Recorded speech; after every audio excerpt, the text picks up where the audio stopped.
وانەی پێشووە هەندێک ئاڵۆزی تیاو تر بابەتەکەش خۆی ئاڵۆزە تۆزە مادوم کردن. ئێستا گەیشتینەوەی لە دوای ئەوەی کە زانیمان کۆمەڵە ئەحکامی هەستەکی هەن و زانینێکی هەستەکیش هەیە. زانینی هەستەکیەوەیە بە هەستەکان ئێمە شتانێک کەس بە شتانێک دەکەین لەگەڵ هەست پێکردن یان یا هەست بە ئازار دەکەین یا هەست بە چێش دەکەین. لەگەڵەوەی کە هەستمان بە ئازار و چێش کرد زانیمان ئەم شتە هەستکردن بەم شتە ڕەپت بوو بە ئازار و چێژەوە. ئەم ئازار و چێژە فرمانێکمان پێ دەکا ینی حکمێکمان بۆ دەردەکا کە حکمەکەشەوەیە ئەوەی ئازاری پێگەیاندی لێ دوورکەوەرەوە و ئەوەش کە خۆشی پێگەیاندی چێژی پێگەیاندی لێ نزیکەوەرەوە. وتمان ئەمە مەبدەیەکی حیوانیە و ئەمە غەریزیە ینی شتێکە حیوانات بە پێم بنەمایە کار دەکەن. دوایەوە وتمان مۆزوعی باشی و خراپی هەیە ئەو شتە بۆ تۆ باشە و ئەو شتە بۆ تۆ خراپە و ئەمە ژوتمان لە ڕێگەی ئەزمونەوە ئینسان دەستی دەکەوێت بەڵام حیوانات دەم زانینەی لا نییە. ئەم زانینە بە تاقیکردنەوە و بە ڕەبتکردنی ئەحداسەکان بە یەکەوە و ڕووداوەکان بە بیرکردنەوە لە بە پێی بنەمای عیلەت و معلول چی دەبێتە سەبەبی ئەوەی چی ڕوودا لە ڕێگەی بنەمایەوە دەگەینە ئەو زانینەی کە ڕەبتی بە سەبەب و کارتێککەر و کارتێکراوە هەیە. ئەلێرە ئەحکامەکان ئەحکامی طبین ینی ئەحکامێکن کە ڕەبتی بە لایەنی بایۆلۆژی و تەندروستی ئێمەوە هەیە. یعنی ئەحکامن بۆ بوونە بایۆلۆژیەکەی ئێمە. بەڵام ئەم حکمانە تەبان جیاوازن لە حکمەکانی کە لەسەر بنەمای چێژە. دوای ئەوە باسی جۆرێکی تر لە ئەحکاممان کرد کە ئەحکامی ئەخلاقی نەوانەیان ڕەبتیان بە جەستەی و مانەوەی ئینسانەوە نییە. ڕەبتی بەوە هەیە کە پەیوەندی بەوە هەیە کە ئینسان چاک بێت یا خراپ بێت و بەچی چاک دەبێت و بەچی خراپ دەبێت. ئەم چاکی و خراپیەش تەوان زەمینەکەی زەمینەیەکی مرۆییە، ئەوی تریان زەمینەیەکی تەبیعیە سروشتیە مرۆیی نییە. ینی مەوزوعی باشی و خراپیەکە لە ناو لە پەیوەندی ئینسان لەگەڵ تەبیعەتە گیانە تەبیعیە سروشتیەکە ئەمە دروست دەبێت. بەڵام ئەحکامی ئەخلاقی ئەو پەیوەندیەیە ڕێکدەخەن کە لە نێوان ئینسان و ئینسانە هەیە. تەمانەوەی کە ئێستا لە هەیە و پەیوەندیە ئەوەندەی گرنگی دراوە بە پەیوەندی سروشتەکەی نێوان ئینسان و ئینسان و زانستەکانم عمومەنەوانەی زانستە تەجریبیەکان کە هەن هەموو ئەمانە ڕەبتن بەچیەوە ڕەبتن بەوە کە بە باشی خراپی بوونەوەرە حیوانەکەی ئەمەوە. تەنانەت هەندێک ئەحکامی شەیە ئەحکامی دینین خەڵک دەیەوێت بۆی تێکەڵکردنی ئەم دوو بنەمایەوە دەیەوێت تەفسیری بکە لێکی بداتەوە و پاسایی بۆ بێنێتەوە لەسەر ڕاستی و دروستی ئەم حکمانە لە ڕێگەی چیەوە لە ڕێگەی حکمەکانی باشی و خراپیەوە. بۆ نمونە لە ئاینێکی دیاریکراوە حیوانێک لە حیوانەکان حرام دەکرێت کە نزیکی مەکەوەرەوە مەیخۆ. لەولاوە لە عالەمی تەجربە کە ڕەبتی بە باشی و خراپی تەندروستیوانەوە هەیە لەبێ پاساو دێنەوە بۆ ئەم حکمە کام حکمە ڕاستە یا ڕاست نییە. یانی لە ڕووی تەجریبیەوە دەیانەوێ حکمەکە ساکەنەوە. فەرزەن دەڵێ ئەو حیوانە تووشی نەخۆشی دەکات تووشی ئەوە دەکات بۆیە حرام کراوە. ئەم سەبەبە لە ڕاستیە لە ئەحکامی لەم جۆرە لە ئەحکامە بوونی نییە. ینی بە پێی ئەم سەبەبە ئەم حکمە نەدراوە. ینی بە پێی ئەوەی کە بۆ تەندروستی باشە یانە. بەڵام لەبەر تێنەگەیشتن لەم مەبدە پاساوەکان پاساوی لەوێەوە دێنن بۆ دروستی ئەو حکومە دەڵێن ئەم حکومە لەوێەوە دروستە کە ئەم شتە ئەو نەخۆشیە دروستەکە بۆیە حرام کراوە لە کاتێکا یەک دنیاشتی تر هەیە حرام نەکراون و نەخۆشیش دروست دەکەن ئەمە ینی ئەوە ناکە حرام نەکردنەکەی ئەمانە ڕەبتی بەوەیە کە ئەمانە نەخۆشی دروست ناکەن یا بۆ تەندروستی باش نین لای ناسر ئەمە وردە کاتێک کە دەڵێ ئێمە بۆ وەرگرتنی ئەحکامی ئەخلاقی بۆ گەیشتن بە حکمە ئەخلاقیەکان ئێمە نەدەتوانین سوود لە زانینی تەجریبی عالەمی شاهادە وەرگرین نەدەتوانین سوود لە زانینە وەرگرین کە بەهۆی قەلبەوە دەستمان دەکەوێت لە عالەمی غەیبە بەڵام لە عینی کاتیشا دەڵێ ئەمانە ئەساسن بۆ حکمە ئەخلاقیەکان لە شوێنێکی تریشا ئەمە دەڵێ یعنی بە معنایەکی تر کەسەکە دەبێت بە معنای زانینی ئەمانە تێپەڕی بێ جا مهەیە دەبێ ئامادە دەبێت بۆ حکمی ئەخلاقی ئەی حکمە ئەخلاقیەکان لەکوێوە دێن ئەو دەڵێ هێزێکی تر هەیە لە ناو ئینسانە کە هێزێکی ڕوحیە جگە لە قەلب و جگە لە بەسەر ئەویش سەمعە بیستنە بیستنیش دەڵێ وەزیفەکەی ئاوایە کە وەردەگرێ و قبول دەکا ینی ئەگەر بەپێ ئەمە بێ ینی ئەو فرمانانەی کە دێن بەبێ ئەوەی ئێمە لیان بپرسینەوە دەبێت چی بکەین قبولیان بکەین و جێبەجیان بکەین تەمان ئەو دەڵێ بۆچی ئەمە وایە چونکە ئێمە تەنها دەتوانین بەپێ ئەو هێزە ڕوحیانەی کە ئەمانە بەسەر و قەلب و سەمع بەسەر و قەلب بەپێ ئەم دوو هێزە تەنها دەتوانین زانین لەو دوو زەمینە ئاپەیاکەین لە زەمینەی عالەمی شاهادە کە عالەمی کارتێکردن و کارتێکردنە ینی کارتێکران و کارتێکردن سەبەب و مسەبب لەگەڵ عالەمی غەیب لەم دوانەش لەناو ئەم دوو عالەمە ئەم ئەحکامانە بوونی نییە مادەمە محکەمانە بوونی نییە کەواتە ئێمە ناتوانین ئەم ئەحکامانە خۆمان پێ بگەین و دەبێت لە تەرەفی کەسێکی ترەوە ئەم حکمانە وەرگرین تاوان دەڵێ لە تەرەفی کەسێکی ترەوە لێرەوە تۆ نازانی مەبەستی کەسێکی تر مەبەستی وەیە لە خواوە وەری دەگری یا لە کەسێکەوە بەڵام دواتریش دەڵێ ئەمە لە تەریقەی وەحیەوە ئەم ئەحکامانە دێن اینجا دەڵێ بە سوورەتی تەقلید ئەمان وەردەگری اینجا لە لایەکی ترەوە دەڵێ لە ڕێگەی سەماوە کەیفیەتی حرەکەتت دەست دەکەوێت ینی چۆنیەتی ئەوەی کە دەبێ بیکەیت یا نابێ بیکەیت دووشت دەیە لێرە جیا نەکراوەتەوە ناسر لە ڕاستیا جای نەکردوێتەوە وەلا شوێنی تریش لەناو فەلسەفا زۆر بە کەمی ئەوەندەی من ئاگادار بم جیا نەکراونێتەوە مۆزوعی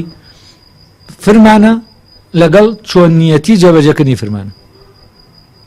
ئەوەی کەو جار باسم کرد لە دەرسی پێشوو فرمان دەردەچێت کە ئێمە بچینە دەرەوە بەڵام هەر یەکەمان بە شێوەیەک دەچێتە دەرەوە بەڵام هەرە موشمان دەچینە دەرەوە فرمانەکە جێبەجێ دەکەین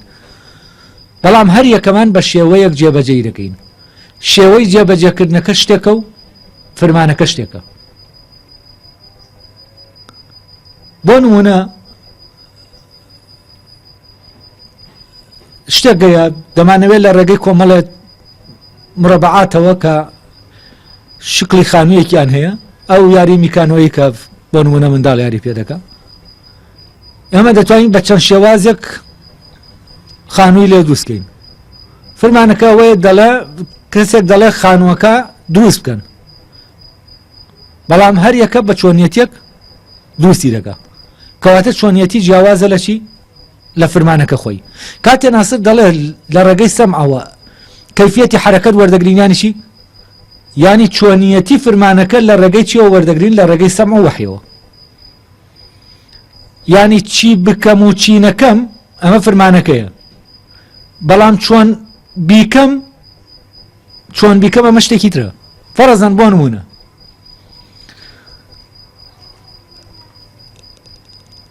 حکمێکە دەڵێ حکمەکەیە دەڵێ نوێش بکە، ئەوە نوێش بکە فەرمانەکەیە، بەڵام دیار نییە چۆن بیکەین. بەڵام ئەو چۆنیەتی کە دەدێ بە نوێژەکە ئەوە چۆنیەتی جێبەجێبوونی حکمەکەیە، نەک حکمەکە خۆی، ینی فۆرمی حکمەکەیە. ئەو حکمە لەو فۆرما شێوە دەگرێت. ناسر پێی وایە لە ڕێگەی وەحیەوە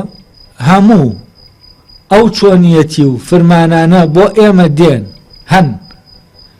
کە لە هەڵوێستێکی دیاریکراوە، لە موقفێکی دیاریکراوە ئێمە دەکەوینە شوێنێک کە چی بکەین و چی نەکەین، چۆن هەڵوێز وەرگین لە هەر شتێک لە شتەکانە. ئەوە ئێمە چیمان هەیە؟ فرمانێکەیە کە لە وەحیەوە بۆمان دێت، پێمان دەڵێ وا بکە و وا مەکە، و بەو شێوەیەش بیکە و بەو شێوەیەش مەیکە. ئەگەر ئەمە تۆزە بە وردی بیری لێکەینەوە، لە ڕاستیە ئەگەر بێت و کتێبێکی ئاسمانی ئاوا هەبێ کە بە هەموو مرۆڤەکان، بۆ هەموو مرۆڤەکان ئەوەی تیابێ کەوتنە مووقفێک چی بکەن و چۆن بیکەن، ئەوە لە ڕاستیە ئەو کتێبە دەبێت بە ملیۆنەها بەرگ بێت. اینجا دەکرێت تۆ بتوانی ئەو مووقفە جیاجیانەی کە هەیە هەر ئینسانە لە ژیانە تووشی دەبێت چۆنیەتەکەی بۆ دیاریکەی کە چۆن لەو شوێنە هەڵسوکەوت بکە. لەبەرەوە ئەم مەوزوعی چۆنیەتیە لە ڕاستیە ممکن نییە لە ناو کتێبە ئاسمانیەکانە یعنی درابێت بۆ هەر کەسێک لە هەر شوێنەکە چی کرد و چی نەکرد و چۆنی کرد و چۆن بیکە و چۆن نیکە. ئەمە لە ڕاستیە لە ناو ئەگەر ناڵێم ئەگەر بێت و ئەمانە هەمووی هەبێت، ئێمە پێویستمان بەوەیە بۆ هەر ئینسانێک ئاسن کتێبێکە بێت بۆ هەر ئینسانێک، تاوەکو لە هەڵوێستە جیاجیەکانیە بزانێت چی بکات و چۆنی بکات. بۆ نمونە کێشەیەکەیە لە ناو عایلەیەکە لەسەر مڵک و ئەو شتانە، ئەلێرا من چی بکەم و چۆنیش بکەم، لەگەڵ کامیان قسە چۆنەکەوەیە، لەگەڵ کامیان فەرزان قسە بکەم، لە کێوە دەست پێ بکەم، بچم بۆ لای کامیان، بەرنامەم چۆن بێ. ئەمانە ئەگەر بێت و بیت تۆماری کەیت ئەم چۆنیەتیە بەم وردەکاریە کە هەبێت، ئەو چی دەردەچێت؟ یعنی تۆ هەر بۆ هەر مووقفێکی ئاوا بەلایانی کەمەوە کتێبێکت دەوێت تاوەکو بزانی لەویا چی دەکەیت و چی ناکەیت. جاری وایە ڕۆمانێک هەر لەسەر ڕووداوێکی ئاوایە، یعنی ڕۆمانەکە هەمووی لەسەر ڕووداوێکی ئاوا لە ڕووداوێکی ئاوا تەواو دەبێت کە کەسێک لەو مووقفە چی بکە و چی نەکە. لەبەرەوە ئەوە ممکن نییە. مەوزوعی تەقلیدیش ئەگەر ئێمە بە تەقلیدەم چۆنایەتیانە وەرگرین ئەمەش ممکن نییە لە ڕاستیە. بۆچی؟ فەرزەن لە قورئانە یا لە تەوراتە حکایەتی یوسف هەیە، ئەگەر عیبارەت بێ لەوەی کە من چاک بم و خراپ بم، ئەوە بێ کە تەقلیدی ئەوە بکەمەوە کە یوسف کردویەتی، خۆم ڕابێنم تاوەکو ئەوە بکەم کە یوسف کردویەتی، ئەمە ئەگەر بیشی کەمەم ڕووداوێکەوە تکرار نابێتەوە و هیچ ڕووداوێک لەو ڕووداوانە تکرار نابێتەوە تا تۆ بە تەجربە چۆنیەتیەکەی وەرگری و دووبارەیەکەیتەوە. ئەمە تەبەنە لێرا لێک دژێکە دروست دەبێت، لە پێشەوە دەڵێ تۆ بە تەجربە لە عالەمی تەجربە ناتوانانی ئەمانە وەرگری لە ڕێگەی تاقیکردنەوە. بۆ نمونە ئەگەر ئێمە بمانەوێ وەکو یوسف بکەین، پێویستمان بەچیە بۆەوەی وەکو یوسف بکەین؟ دەبێ باوکێکمان هەبێ، ئەوەندە برامان هەبێ و دەبێ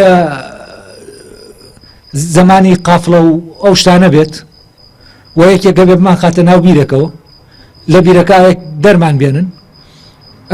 دواتر عەزیزی مسرێک دروستکەین بۆەوەی وەکو یوسف بکەین. دەبێت چی بکەین؟ دەبێ هەموومانە بکەین.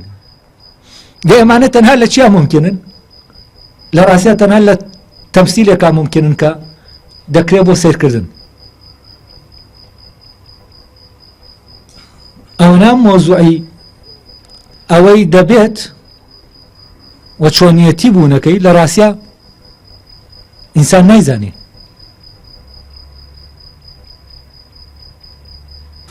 ئەوە فرمانەکەیە کە یوسف دەبێت بەو کەسە. ئەمە پێشتر ئیمکانی زانینی هەیە لە ڕێگەی وحیەوە. بۆ نمونە لە دەرفیەوە وحی دێ کە سوکرات داناترین خەڵکی ئەسینایە،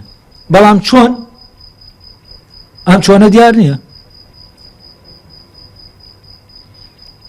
وحی دێ فەرەزەن کە مەریەم کوڕێکی دەبێ، کوڕەکەی ئاوا و ئاوا و ئاوایە، بەڵام چۆنیەتی ڕێگاکەی مەسیحیش خۆی نازانێ چۆنە. ئەرخۆشی لە شوێنێکی ترە لە مۆزۆی قەدەرەکە پێمان دەڵێ ئەوەی دەبێت و نابێت ئێمە نایزانین و ئەوە غەیبە، ئێمە نایزانین و بەمە ئەسڵ مۆزۆی قەدەر حەل دەکا کە حەلکردنێکی زۆر دەقیق و وردە. و ئەم مۆزوعە لە ڕاستیە هەست دەکەم کەس بەو شکڵە دەرکی پێ نەکردووە بەو شکڵە سادەیە بتوانی حەلی قەزیەیەکی گەورە بکەیت، بەڵام ئەمانە لێکدژی دروست دەکەن لەگەڵ هەندی ئەفکاری تریە. لەبەرەوە ئەگەر ئێمە بمانەوێت لە ڕێگەی تەقلیدەوە بێ، تەقلید یانی چی؟ ئەو دەڵێ بە سوورەتی تەقلید دەبێ ئەمان وەربگیرن. طبعا لای ئەرسطۆش مۆزۆی ئەخلاق ئەویش بە تەقلید وەردەگیرێ، بەڕاهێنان ڕاهاتنە، ئەڵێ ئازایەتی دەبێ خۆتی لەسەر ڕابێنی. بۆی کەسێکی فەزیلەتمەند بی بە ئازایەتی، بۆی کەسێکی عادل بی دەبێ بچی چی بکەی؟ چۆن کەسێک بۆی ڕسم فێر بێ دەچێت ڕسم دەکاتە تا ڕسم فێر دەبێت، دەبێت هەر بچێ ئیشی عادلانە بکات تا عادل دەبێت. یعنی چیە؟ یعنی شتێکی پیشەییە، مەلەکەیە کە تیاتە دووز دەبێت. و مۆزوعی ئەخلاقە طبعا لە مۆزوعی تەسکیەکەشە ئەو هەر بیرکردنەوەی ئەرسطۆیە لە ڕاستیە، پێی وایە ئەخلاق مەلەکەیە، تەنانەت پێی وایە نوێژ مەلەکەیە. کە مەلەکە بوو یانی چی؟ یانی شتێک کە تۆ ئەوەندەی دەکەی ڕادەی لەگەڵ یای تر بەبێ ئەوەی بیری لەکەیتەوە دەیکەیت.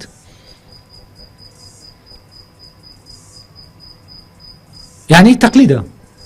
طبعا شوێنی تریشی هەیە دەڵێ ئەم شتە نابێت بە تەقلید، دەبێ ئەمە شتەکە بزانین تێبگەین اینجا. ئەمانە کۆمەڵە لێکدژین کە لە بیرکردنەوەی ناسرا هەن و فعلەن دەبێ ئەمانە چارەسەر بکرێن لە بیرکردنەوەیەوە، ینی نەمێنن. ئەلێرەوە ئەو دەڵێت بە تەقلید ئەمە وەردەگیری. طبعا ئەگەر ئێمە بچینەوە ناو قورئان کە ئەو زیاتر ئەحتیمال دەخاتە سەر قورئان تا حتمەن تا کتێبە ئاسمانیەکانی تر، لەناو قورئانە دەبێت چۆنیەتیەکە بێ فەرەزەن چ هینەکە بێ من فەرمانی لێ وەرگرم کاتێکە ئەم سەنتەرەی ئێوە داوای ئەوەی کرد کە من لێرە سیمینارێ بکەم، ئەرە من بیکەم یان نەیکەم، ئەی چۆنی بکەم؟ ئاوا بێ کە ئێوە بێن بۆ لە کتێبخانەی زانین بکرێ، ئەوانەی هەڵەبجە بێن بۆ خورماڵیا، ئەوانەی خورماڵ بێن بۆ ئێرە. ئەمە هەڵوێزگیریە و زۆر شتی تریژەیە هەڵوێزگیریە. و لە ژیان تا تۆ تووشی یەک دنیا هەڵوێزگیری دەبی. فەرەزەن دەکەویتە نێوان دوو هاوڕێتەوە کە بەینیان تێک چووە، تۆ چۆن هەڵوێزگیری دەکەی لەوە؟ دەبێت چی بکەیت و دەبێت چۆنیش بیکەیت. و لە ڕاستیە ئەمانە ئەو دەڵێ لە ڕێگەی وحیەوە بەیان کراوەن ئەم فەرمانە ئەخلاقانە، ئەم ئەحکامانە. بەس ئەمانە ئەگەر بێت و لە وەکو نووسرا بن بە حکمی ئەوەی ئەو ڕووداوانە دووپات نابنەوە. یعنی ئەو مێژوەی کە موسا پیایا تێپەڕیوە و ئەو دۆخ و زەمان و موقفانەی کە موسا تێکەوتووە و ئەو هێزانەی کە لەو زەمانی ئەوە لە موقفێکیەوە حاضر بوون، ئەوانە لە زەمانی منە حاضر نین، لە زەمانی هیچ پێغەمبەرێکی تریشە حاضر نین. لەبەرەوە حکایەتی هەر پێغەمبەرێک جیاوازە لە حکایەتی پێغەمبەرێکی تر. و ئەوەی کە تووشی هاتووە دەبێ هەڵوێزگیری بەرامبەری بکە، شتانێک کە جیاوازە لەوی تر. ئێستا بۆ نمونە لەوەی موسا و ئەو پیاوە ساڵحەی کە دەکەونە ڕێگا لە هین، دەکەونە بەردەم شوێنێک دەبێ هەڵوێزگیری بکەن. پیاوە ساڵحەکە بە جۆرە هەڵوێزگیری دەکا ئەویتر قبولی نییە ئەویتر بە زوڵمی دەزانی ئەو ینی لای ئەو هەڵوێزگیریەکی تر هەیە ئەمە چۆن بۆ ئەم هەڵوێزگیریە هەیە بۆ ئەو ئەمە هەیە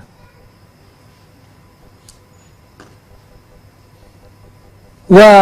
چۆنیەتی ئەنجامدانی شتەکەش ینی ئەو دێک کونێک دەکاتە ناو کەشتێکە ئەمە چۆنیەتیەکە بۆ جێبەجێبوونی فرمانێک کە ئەویشەوەیە پاراستنی کەشتەکەیە چۆن بە کونکردنە کەشتی لە ناو دەریا کەشتی دەپارێزی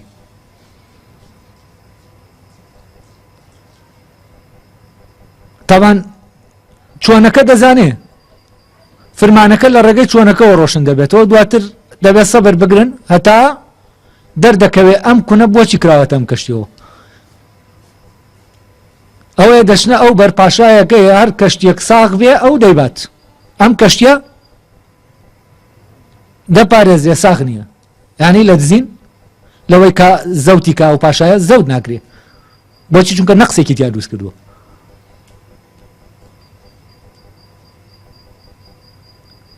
ئەم چۆنیەتیانە تۆ دەکەویتە هەزارها موقفەوە لەو یا چی دەکەیت و چی ناکەی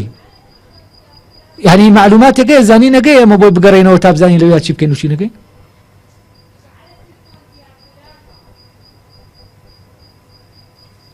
و ئەمە ئەو فرمانە هەیە من لەو یا چی بکەم و چی نەکەم و هەست دەکەم ئەلێرە کێشەیەک هەیە چونکە ئەو کاتە من دەبێت بپرسم لە ناسر بەڵام کاک ناسر تۆ دەڵێ ئەمانە بەو تەریقە وەردەگیرێن و ئەوەش کە وەرگیراوە لەناو قورئانایە من ئەم هەڵوێزگیریانە چۆن بکەم ئایا هەیە جارێ ئێمە عەسەر نازانین ئەوەی تووشی دەبین یانی شتێکی ستاندارد نییە دووبارە بێتەوە شتێکە نازانین ئێمە تووشی چی دەبین ئەمڕۆ تۆ سبەینە دەکەویتە ڕێگا بە ڕێگاوە لەوانەیە تووشی یەک دنیا ڕوودا و بی دەبێتەوە موقفگیری بکەیت ئەی دەکرێ من بۆ هەر موقفگیریەکی لەوانە بچمە کوێ بەو کوێ پەنابەرم ژیانی هیچ کەسیش وەکو هیچ قەدەری هیچ کەس وەکو قەدەری هیچ کەسی تر نییە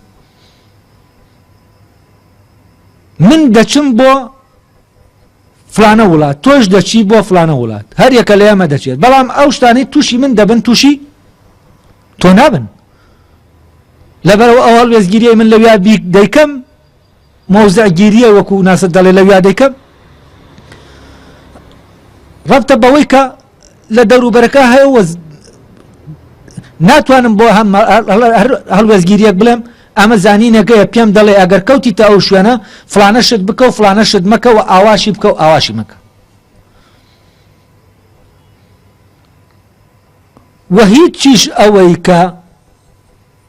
لە قورئانە حکایەتی پێغەمبەرەکان هەیە هیچ ئەمە ناکرێت دووبارە بکرێتەوە چونکە ئەو زەمینەی دووبارەکردنەوەکەی ئەسڵ دروست نابێتەوە تا بکرێت ئەوەی کە ڕوویدا یەک جار ڕوو دەدا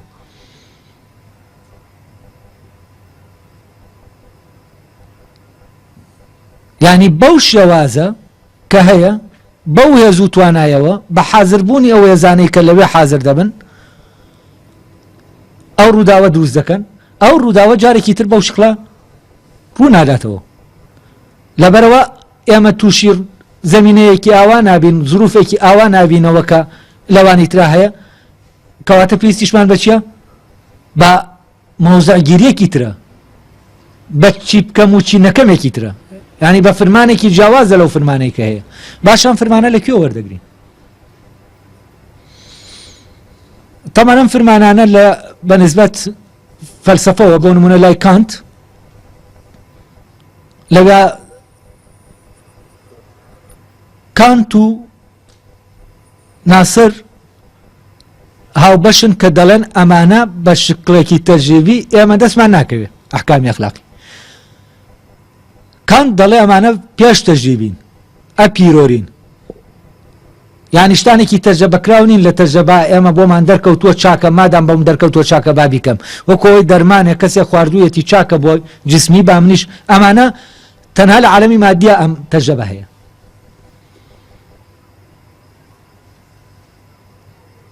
فەرزەن کەسێک دەچێتە ناو شوێنێک کەسێکی تر ئەمان شتی کردووە چاک دەرچووە ئەم دەچێتە ئەو شوێنە ئەمان شت دەکا لەوانەیە خراپ دەرچێ هەرتەوا عەکسیەوە دەرچێ ئەمە جاری وایە لە هەندی ئەفلامی کۆمیدیا ئەمە ئین دەکرێ ینی شخصێک دەچێ ئەمان شەویش دەڵێ با بچم وەکو ئەو بکەم کە وەکو ئەو دەکا ڕێک شتەکە بەسەریا دەشتێتەوە عەکسیەوە لەبەرەوە ئەمە شتێکی چی نییە تەجریبی نییە ئەی ئەمانە ئێمە یعنی ئەمانە هەمووی بۆ ئێمە هەر شتێک هەر شتانێک کە ڕوو دەدەن لە ئێمە لە ژیانمانە ڕوو دەدەن دەبێ موقفگیری مۆزەگیریمان هەبێت ئایا فعلەن چی بکەم و چینەکەمەکان هەمووی هەن وە چۆنیەتیەکان کە ئێمە دەبێت لەویا بیکەین هەن طبعا بە پێی ئەوەی کە ناسر دەڵێ سەما تەنها وەرگرتن و قبولکردنە ینی تەنها تۆ ئامێرێکی بۆ جێبەجێکردن ئەگەر وابێ دەبێ هەبن بەڵام ئەگەر ئەم پرسیارە لە ناسر بکەین بڵێن هەن بە دڵنیاییەوە دەڵێن نییە دەڵێ کۆمەڵێ بنەمای ئەساسی هەیە تۆ دەتوانی لەسەر ئەساسی ئەو بنەمایانە استخراجی ئەحکام بکەیت ئەو کاتە ئەو کەسەی استخراجی ئەحکام دەکات لەسەر ئەساسی ئەو بنەمایانە ئەو کەسە دەبێتە مشەریع ئەو کاتە هەر وەکو لە قانون مشەریعەکان کێن ئەوانەی کە ئەحکامی ئەخلاقی دروست دەکەن یا کێنەوانە دیارن کەسانێکن لە مەوزوعی شەرعیشا شەریعەتیشا ئەوانەی ئەحکام هێندەکان فەقیهەکان کۆمەڵە بنەمایان داناوە بە پێی ئەو بنەمایانە پێت دەڵێن لەو شوێنە چی بکە و چی مەکە یعنی حکومەکە کێ دەری کردووە فەقیهەکان دەریان کردووە بە پێی ظروفی بە پێی زەمان و مەکان و بە پێی عادات و تەقالیدیش و زۆر جار حکومەکان محکومن بە عادەت و تەقالید محکومن بەو ئەبێت و نابێتانەی کە لە کۆمەلگاکە هەن چونکە وەکراوە بە مەرجعێک بۆ مەوزوعی دەرێنانی حکم ئەمە بەڵگەیە لەسەر چی بەڵگەیە لەسەر ئەوەی کە من یا تۆ یا هەر کەسێکمان لە ژیانە تووشی دەبێ و دەبێ هەڵوێزگیری بکە لە ڕاستیە فرمانێکی محەدەدی ئاوا بەوەی کە پێم بڵێ لەویا چی بکەم و چی نەکەم و چۆن بیکەم لە ڕاستیە ئێمە ناتوانین بیدۆزینەوە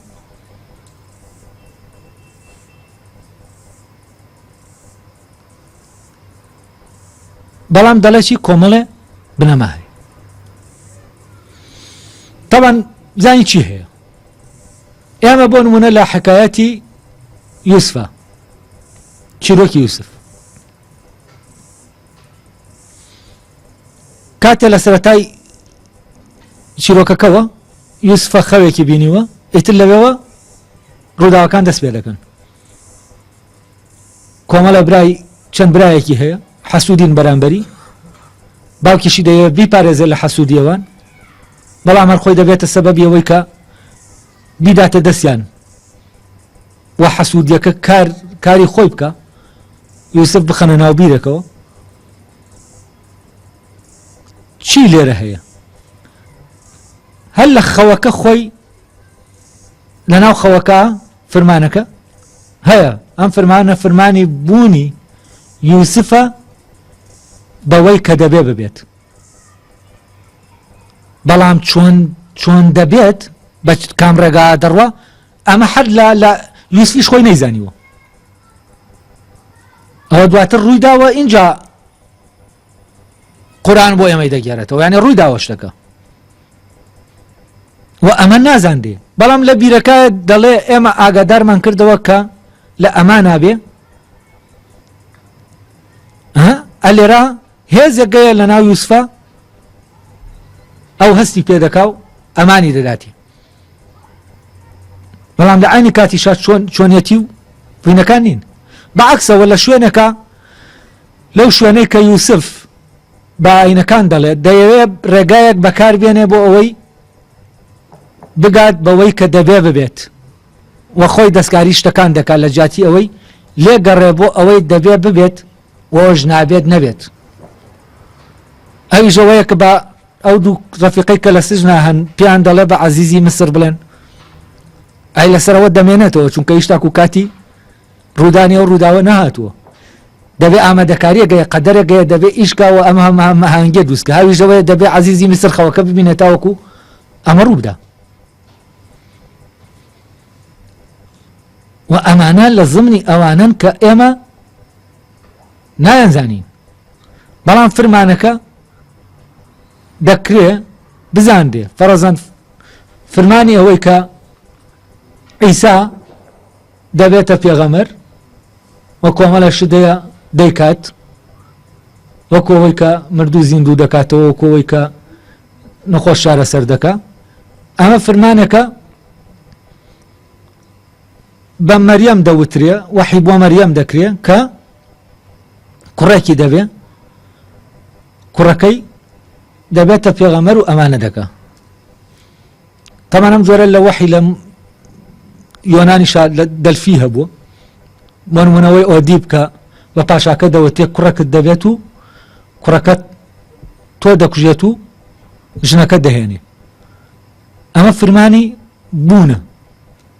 یعنی ئەم کەسە بە مەسیرەیەکا دەڕوا دەگاتە ئەوەی کە ببێت بەوە وحیەکەی دەلفی بۆ سوکرات ئەوەی کە سوکرات داناترین کەسی ئەسینایە سوکراتیش دەچێت تاقی دەکاتەوە بزانێ وایە ئەمە لە کاتێک ئەوەڵ دەڵێ من هەست بە هیچ داناییەک ناکەم لە خۆمانە دانایی باڵانە داناییش نزم هیچ جۆرە داناییەک یعنی چی خواوەند ئەم حکمەی داوە کە من داناترین کەسی ئەسینام لەکوێوە من دانام کەی من دانام بۆ ئەوەی ڕاستی ئەمە ساخ کاتەوە ئێتر ڕێگای خۆی دەگرێتە بەر و دواتر دەبێتە داناترین کەسی ئەسینە ئەم فرمانە بەبوون بەڵام ڕێگاکە چۆنە بە چ دەردی سەریەکە دەڕوا چی ڕوودەدا کە ڕێگاکە دەگرێتە بەر و دەبێت چی بکات و چی نەکات لەو شوێنە وەکو شتێکی حازر ئێمە لە بەردەستمانە هەبێ هەر شتێکمان کرد بزانین ئێمە دەزانی سبەینە چی ڕوودەدا تا بزانین چی بکەین و چی نەکەین و لەبەرەوە بەو شقڵەی کە بەرنامەیەک و کەتەلۆکێک وەک دەڵێن لە بەردەممانایە پێمان دەڵێ هەموو شتێک بلکێنە هەموو وەکو نەخشەیەک لە بەردەمانادانراوە تەنها ئێمە جێبەجێ بکەین وە شتێکی ئاوا ممکن نییە بۆ ئینسانەکان هەبێت بۆچی چونکە هەر ئینسانێک مەسیری ژیانی خۆی هەیە واگەر بێت و ئەمە بنووسیتەوە هەریەکان حکایەتێک دەکات بەڵام هیچیشی دووبارە نابێتەوە و هیچ حکایەتێک هیچ چیرۆکێک هیچ مەسیرێک لە ناو پێغەمبەرەکانیشا دووبارە نابێتەوە هەریەکە مەسیری خۆی هەیە لەبەرەوە مۆزەگیری خۆشی هەیە ئەوە تا لەو نمونەی کە کرد مۆزەگیری جیاواز هەیە موسا لەویا موقف وەرناگرێت ناچێت شتێ بکە ناچێت کە شتێکە کوون بکە ئەم بەم شکڵە موقف وەرناگرێت موسا هیچ ناکات بەرامبەرەوەی کە لە ناو کشتیایە بەڵام ئەم پیاوە دیارەکە و بەیش دەڵێ سەبر بگرات چیانی منیش نازانم جارێت چییە بەس ئەوەندە دەزانم ئەمەی دەیکەم دەبێ بیکەم بەس نازانم جارێ دیار نییە سەبر بگرێتە دەردەکەوێ ئەوەی کە کردومە چییە ئەوەیە دەچنە ئەو بەر اینجا شتەکە ڕۆشن دەبێتەوە یعنی لە پێشە معلولەکە دیارە عیلەتەکە دیار نییە دواتر عیلەتەکە دەردەکەوێ یعنی ئەم دەکا جا دەزانێ بۆ دەیکا بەڵام موسا دەبێ بزانێ اینجا دەتوانێ بیکە هەر لەبەرەوەشە لە ئەوەی مۆزوعی مانگاکە و دەبێ بچێ ئەڵە ڕەنگەکەی چۆنە و دەبێ بچێت دەبێ بزانێ اینجا ئەمە دوو ڕێگا یەکێکیان دەزانی جا دەکەی یەکێکیان دەکەی جا دەزانی ويزكيهم ويعلم الكتاب والحكمة ويعلم الكتاب والحكمة كتاب وحكمة جاري بيش دكون دواي تسكية أو تسكية وإنجا يعني دور رقاي أمانة بور قلتني أحكام لراسيا إما بوش قليك ناصر ديالي عبارت بي للسمع إما كيفية حركات وردقلين يعني چونيتي أو روداوي أو كدبه بيكين چونيتيكا أما براسي دوره لعقلوا وناكري تو اشتكي أوابليت بلام چی هي بو نمونه لحكاياتي لأخير حكاياتي موسى أين يوسف وكذلك نزل محسنين. يعني چی؟ يعني اوي فضيلة من ده بإحسان برقايا كا ديبينو دواتر ديقينين او نتيجة. بلان فضيلة من دي بإحسان چونه بيان نكراوه چون من بم بكسيكي محسن. هذا كي دتواني بيان بليت رقا كم بشان دا تا من بم بكسيكي محسن. ام رقايا لوي هي ام الرقاي يوسفه اگر من بأمتك اما يوسف تكرار كما هو تكراري كما هو جاري هر امكاني تكرار كرنوه هي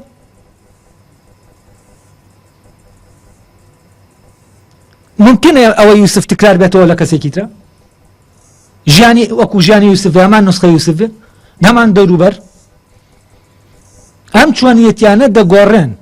بلام شتاقيا كجوهرية ناغوري دكريه كساني كي تريشا بن قيش بن ببلاي احسانو محسن بن بلام او احسانو محسنيتي كلو انا هي كدبي ببيبوا ريقاو چونيتي كي همان ريقاو چونيتي يوسف نيا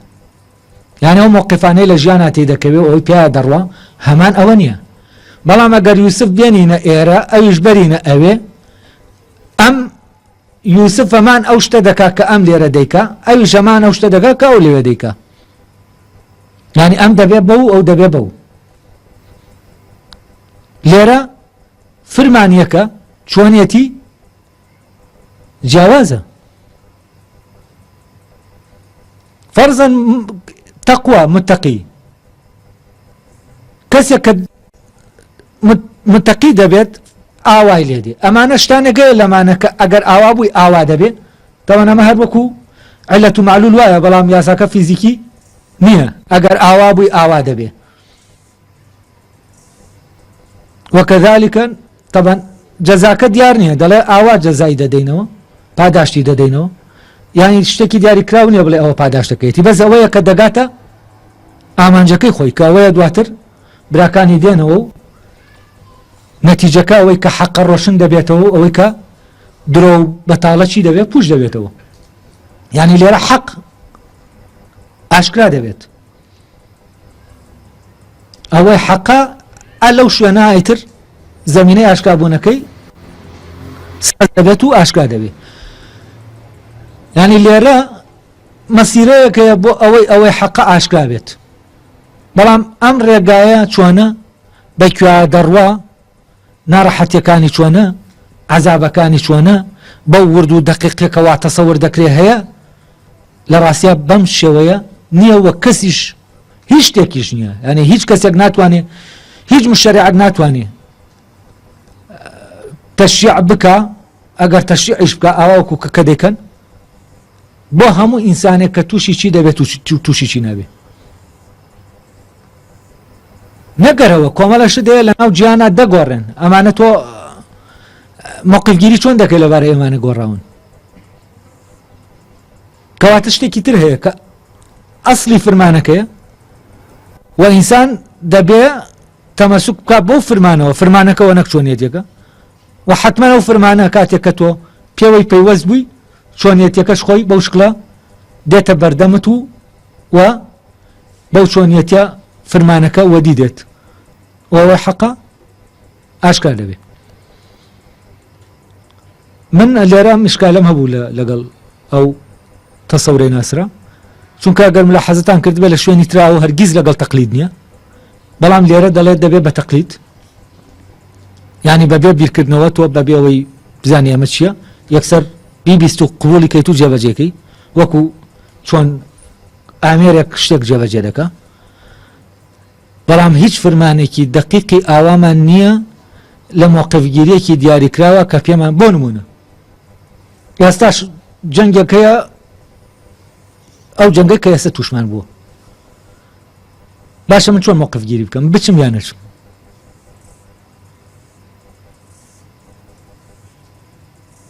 ئای هەر یەکە لەمانە هەر یەکە لە ئێوە کێ دەبێت بچێ کێ نەچێ خراپە و کێ بچێ خراپە كي دتواني او دياريك نرى ممكن سيدتواني فتوايك بدا بلي او جهادا هەشە دەتوانێت بڵێ فتوایە بدا هەرکەس بچێتەوە جەنگە کوژراوە دەچێتە کوژا دەچێتە جەهەنەم و هەردوو فتواکەش هەیە دوو فتوا لەم لا مەلایەک دەیدا و لەو لا مەلایەکی ترە دوو فتواکە دژیەکیشن فتواکەن بەڵام ئەمە وەکو شخصێک گەینەکەیت من دەبێت بچم یانە نابێت ئەخلاقیە بچم یا نەئەخلاقیە بچم طبعا حاڵەتی هەریەکە لە ئێمە حاڵەتێکی تایبەتە یعنی ئەم حکومە دەچم و ناچمە بۆ هەر یەکێک لە کەسەکان هەمان شت نییە حکومێکی جەماعی نییە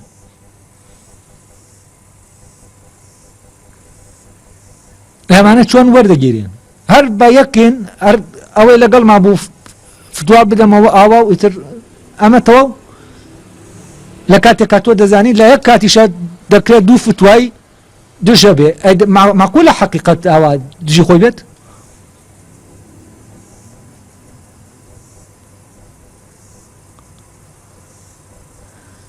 ئەلێرە من هەست دەکەم فعلا ئەگەر عیبارەت بێ ئەحکامی ئەخلاقی عیبارەت بێ لە موقفگیری لە هەر شتێکا کە تووشی ئینسان دەبێ من تەسەوەر ناکەم لە هیچ شوێنێک معلوماتێکی ئاوا هەبێ و کۆمەڵە فرمان و ئاوچۆنێتی ئاوا و پلانێکی ئاوا هەبێ ئێتر خۆ ئەگەرەوە هەبێ قەدەری تر چ مانایەکی دەمێنێ پلانێکی ئاوا هەبێ کە من پێشتر بزانم چی دەکەم و چی ناکەم تاوەکو کەوتمە ئەو شوێنە بزانم چی بکەم و چی ناکەم و چۆنیشی بکەم و ئەمە هەست دەکەم وەکو من کە بە عەقڵ بیر دەکەمەوە بە ئیمکانی نابینم ئەگەر ئەوەش بێ کۆمەڵێ ئەحکام هەیە بنەما هەیە بۆ حکم دەرێنان ئەو کاتە ئەو کەسێ حکمەکە دەردێنێ لە ڕاستیە حکمەکە دەردەکا نەک حکمەکە لە ناو تێکستەکە خۆیەتی ئەو کاتە ئەم حکمە حکمی فلانە مشەریعە بە ئەعتیماد لەسەر ئەو بنەمایانە و بنەما شتێکە و بنەمای حکمدان شتێکە و بنەمای حکم شتێکە و حکم خۆی شتێکی ترە ئەمە بنەمایە بەڵام فلان لەم بنەمایە ئەم حکمەی دەرهێنەوە و ئەمە حکمی ئەم کەسەیە بە پێی ئەو بنەمایە یعنی چی ئەگەر قورئان بنەماکانی تیابێ بنەماکانی حکم و بنەماش ئێمە دەزانین ئەحکام نییە ئەحکام لەسەر ئەساسی بنەما دێتە ئاراوە یعنی ئەحکامی تیان نییە طبعا ئەو دەڵێن دی ئەحکامی جوزیشەنەوە ئەحکامانش هەر ئەبەدین ئەوە لە شوێنێکی تر باسیەوە دەکا و مەبەستی شێواز و فۆرمی شاعری دینیە ئەمەش لە کاتێکا سەری ئەدیانی تر دەکەیت کە ئەوانیش ئەدیانی سەماوین و فعلەن ئەوەش گۆڕاوە لە زمنی چۆنیەتیایە چۆنیەتی کە لە بەپێی قەومەکان و بەپێی زروف و زەمان وەکو چۆن زمانەکان چۆنیەتی جیاوازیان هەیە ئەم هەموو زمانە جیاوازە دروست بوون وە شتەکانی تریشەمانە کە تەبیعەتی ئینسان سەرچاوە لە تەبیعەتی ئینسانەوە دەگرن بە هەمان شێوەش ئەو ڕێو ڕەسمانە لە ئەدیانی جاجا جیاوازن یعنی ئەوانیش بەر گۆڕان کەوتون بەڵامی تر ئەگەر تۆ بێ بڵێ ئەمە کامڵترین فۆرمە کامڵترین چۆنیەتیە یانی تر فعلەن هەموو شتێک وەستاوە ئەلێرا کێشەی گەورە هەیە و من هەز ناکەم لە ئێستاما بتوانم هیچ چارەسەرێ لەبارەی ئەو کێشانەوە ئەو ڕەبتەی بەینە ئینسان و تێکستی دینی و مەوزوعی لە مەوزوعی دەرێنانی ئەحکامی ئەخلاقی ناتوانم لێرە هیچ بڵێم ئەوەی کە لێرەینە تەناوە تێبینیەک بوو و ڕۆشنکردنەوەیەک بوو و جۆرێکیش لە نەقدکردنی بەڕاستی ناسر بوو لەوێ چونکە هەست دەکەم ئەگەر بە عەقلانی لەوێ بیرکەینەوە هەست دەکەم ناگەینە نەتیجەیەکی لەو جۆرەی کە کاک ناسر دێڵێ لەبەرەوە لە ڕێگەی سەمعەوە و سەمعش عیبارەت بێت تەنها لەوەی کە ئێمە شتانێک ببیسین و یەکسەر جێبەجێکەین و لە کاتێکە ئەم ئەحکامانە هیچ ڕەبتێکیان بە عالەمی غەیب و شاهدەوە نییە و هیچ بیرکردنەوەیەکیشیان ناوێ و هیچ ئەوەیان ناوێت کە تۆ لێ بکۆڵیتەوە ئەرێ بیکەم یانەی کەم یا چۆنی بکەم و چۆنی نەکەم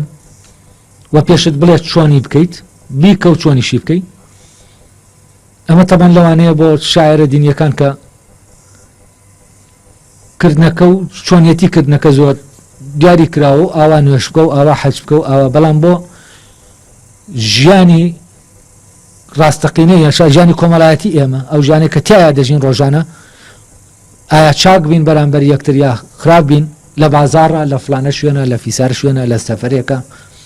لە زروفێکا دێتە پێشەوە من چۆن موقفگیری بکەم، چۆن مۆزۆگیری بکەم وەگەو دەڵێ. و بۆ ئەمانە بۆ هەر شتێک لەمانە هەموو شتێک هەیە و بە وردی و پلانەکە دانراوە، لە ڕاستیا ئەمە ناکرێوا بێت. و وەکوتم دواتریش کە دەچیتەوە دەڵێن کە دەکۆڵیتەوە لەمە دەڵێ مشەریعەکان ئەوانە لەسەر ئەساسی کۆمەڵێ بنەما حکومەکەت بۆ دەردەکەن تۆ جێبەجێ بکە. یعنی ئەوان حکومەکە خۆی لەوێ نییە، بەس ئەمان دەری دەکەن، بەس لەسەر ئەساسی چی؟ لەسەر ئەو بنەمایی کە لەوێ هەیە. اینجا وەرە بی لەوە بکەرەوە ئەم بنەمایە کە ئەو دەڵێ ئەم حکومە لەسەر ئەو بنەمایە، ئایا فعلەن لەسەر ئەو بنەمایە حکومەکەی داوە و بنەماکە لەوێ هەیە؟ ئەمانە هەمووی پرسیارن. ئەگەر هەیە بۆچی دوو حکمی دژ هەیە، یەکیان پێت دەڵێ بکە یەکیان پێت دەڵێ مەکە، کام لێک دژە نابێت لە حکمە هەبێت. و ئەمە دەبێ حکمی ئەم حکمانە هی ئەو کەسانە بێ، نەک حکمێکی خوایی بێ کە ممکن نییە لێک دژی لەنا حکمی خوایی هەبێت.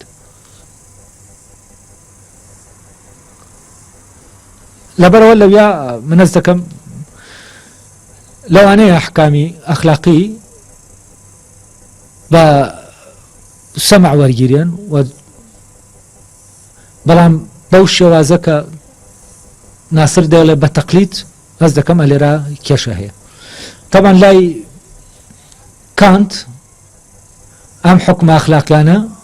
لەناو عەقڵی ئینسانن، ئینسان کاتێکە بە فەروەردەیەکە تێدەپەڕێت و دەگات بۆ حکمانە و لە موقفە جیاجیاکانە عەقڵی ڕێنوێنی دەکا و فرمانەکە دەردەکا و چۆنیەتی و فرمانەی تر لەو کاتاکە هەیە دەرکی پێدەکا و دەتوانێت حەسەبە ئەو فرمانە بەو چۆنیەتیە هەڵسوکەوتێکی ئەخلاقی ئەنجام بدا. ئەمە کاتێک دەبێ کە هیچ شتێکی دەرەکی تەسیری لێنەکە و تەبان هیچ تەقلیدێکیش هیچ شتێکە کەسێک کردوێتی تۆش وەکو ئەو بکەیتەوە، ئەمە جێبەجێکردنی فرمانێکی ئەخلاقی نیە، ئەمە تەمسیلکردنەوەی فرمانێکی ئەخلاقی، ئەمە وەدیهێنانی فرمانێکی ئەخلاقی نییە، ئەمە نابێتەوە دیهێنانی فرمانێکی ئەخلاقی. هەروەکو چۆن تەمسیلێک کەسێک لە ناو تەمسیلێکا فەرەزەن شتێکەوە کۆمەڵە ڕووداوی بەسەرادێن کە قەستینەن بە ئەو هێزانە هێزی فەعال نین لەناو ئەو تەمسیلە، و کەسێک لەوێ بەڕاستی نامرێ لە ڕاستیە. لێرەش تۆ تەمسیلی چی دەکەی؟ تەمسیلی فرمان جێبەجێبوونی فرمانێکی ئەخلاقی دەکەی، نەک فرمان ئەخلاقی خۆی جێبەجێکردنەکەی، نەک بەرجەستەکەری و دیهێنەری ئەو فرمانە ئەخلاقی بی. لەبەرەوە لێرە تەنانەت تەمسیلیش تەمسیلکردنەوەی شتەکان ممکن نییە، چونکە هیچ هەڵوێستێکی ڕاستەقینە دووپات نابێتەوە. بۆچی؟ چونکە کەسەکان جیاوازن، کەسانەی لە ژیانن جیاوازن، ئاراستەی ژیانیان جیاوازە و ئەو دەوروبەرەی تۆ تێکەوتی جیاوازە و کەس ژیانی کەس دووپات ناتوانێت بکاتەوە. بەڵام کۆمەڵی ئەساسیاتن، ئەم ئەساسیاتانە لە ناو هەر گروپێکە، لە ناو هەر مجتەماعێکی بەشەریە شێوازێک لە شێوازەکان وەردەگرن و فرمانەکە لە ڕێگەی ئەو شێوازەوە چۆنیەتەوە جێبەجێ دەبێت.